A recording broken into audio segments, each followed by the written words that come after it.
জামাতের নির্দেশনা না থাকলে হবে না।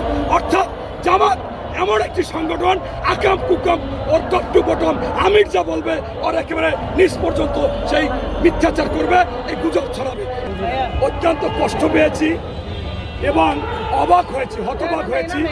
কারণ 91 সালে আমার আসলে নৌকা ঠেকাও বলে একজন বীর মুক্তিযোদ্ধা, বিএনপির নির্বাহী কমিটির মেম্বার, জেলা বিএনপির সাধারণ সম্পাদক, sub sector commander Shamsul Alam তালুকদারকে বসিয়ে দিয়ে এই জামাতের পক্ষে কাজ করেছি, মঞ্চে বক্তব্য দিয়েছি এবং নৌকা ঠেকিয়ে জামাতকে করেছি। 96 সালে তারা নির্বাচন করেছে, আমার আসন থেকে আলাদা। আমরা যে ভোট পেয়েছি ওনাদের চাইতে 3 গুণ ভোট পেয়েছি। অর্থাৎ আমরা যে স্যাক্রিফাইস করেছি আবার 2001 সালে করেছি।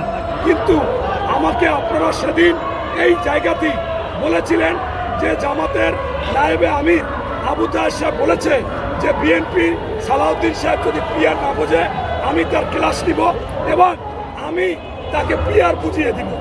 এখন আমি সেই ক্ষেত্রে বলেছি যে ওনরা ইসলাম ইসলাম বলে, অথচ ইসলামী শরিয়া মোতাবেক না দেখে কিছু করা যায় না। বিয়ে করলেও দেখতে হবে, আগে একটা পুরুষ মেয়ের দিক তাকালে পাপ হবে, কিন্তু বিয়ে করতে গেলে তার হাত দেখতে পারবে, চোখ দেখতে পারবে, চুল দেখতে পারবে, তার সাথে কথা বলতে পারবে। সেইরকম আপনার পিয়ারেও যদি না দেখে কাউকে ভোট দেয় তাহলে এটা হবে না। এই জন্য শরিয়া মোতাবেকও পিয়ার পদ্ধতি ইসলামে নেই। এখন সেই পিয়ার উনি শিক্ষা দিবে। এখন চামচিকাও একটা পাখি আর ঈগল একটা পাখি। আবু তাহের সাহেব একজন শিক্ষক, আর আপনি আজকে আমাদের শিক্ষার্থী বানাইতে চাচ্ছে আমাদের বিএনপির স্থায়ী কমিটির মেম্বার সালাউদ্দিন সাহেবকে। এটা দুঃখজনক, এরকম কথা ওনার তারা আশা করি নাই। তারপরে বলেছি যে সালাউদ্দিন সাহেবের একটা ক্লাস তো আমি দেখেছি, উনি সদ্য ওনার এলাকায় কুমিল্লায় গিয়েছিল, গিয়ে জামাত এবং শিবিরের কর্মীদেরকে কর্মী সভা করেছিল। সেই কর্মী সভায় উনি এরকম কথা বলছে এই আবু তাহের যে আমার যারা তোমরা কর্মী আছো তোমাদের প্রত্যেক কর্মীকে পাগল হয়ে যাইতে হবে। এখন নির্বাচনের আগে গিয়ে গিয়ে ভোটারদের পাও তো ঠ্যাং ধরতে হবে। এখন তুমি এই ঠ্যাং যদি ধরলে অসুবিধা কি? আমি আবু তাহের তো ঠ্যাং ধরি, কথা বলি। নির্বাচনের আগে তোমরা কর্মীরা একবার ঠ্যাং ধরবা, আর আমি এমপি হওয়ার পরে আমি আবু তাহের যখন এমপি হয়ে যাব এই ভোটাররা 5 বছর আমার ঠ্যাং ধরবে। এই কথাটা একজন ইসলামিক নায়েবে আমির জামাতের লোক এইটা কি বলতে পারে?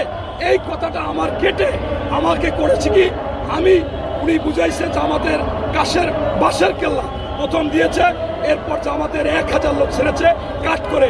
আমি বলছি যে আমার আসনের লোকদেরকে বলতেছি তোমরা এই ঠ্যাং ধরবা আর পরে আমাদের ঠ্যাং ধরবে। নাউজুবিল্লাহ, এই কথা যে উনি কাট করলো। আমার এলাকার জামাতের ছেলেদেরকে আমি প্রায় 50-60 জনকে ফোন করেছি, ওরা বলে এর মধ্যে 2-3 জন বলেছে, মাহফুজ নামে একটা ছেলে বলছে যে ভাই আমার কি দোষ, আমি তো একটা দল করি জামাত, আমাকে হোয়াটসঅ্যাপে পাঠাই দিয়েছে, আমার কাছে সেই মেসেজ আছে, হোয়াটসঅ্যাপে পাঠাই দিয়েছে, আমি ছাড়তে বাধ্য। আমি বললাম তুমি মিথ্যা ছাড়বা, তুমি ডিলিট করো। ভাই তাহলে পুরো বক্তব্যটা দেন, দিচ্ছি, তারপরও ডিলিট করে না।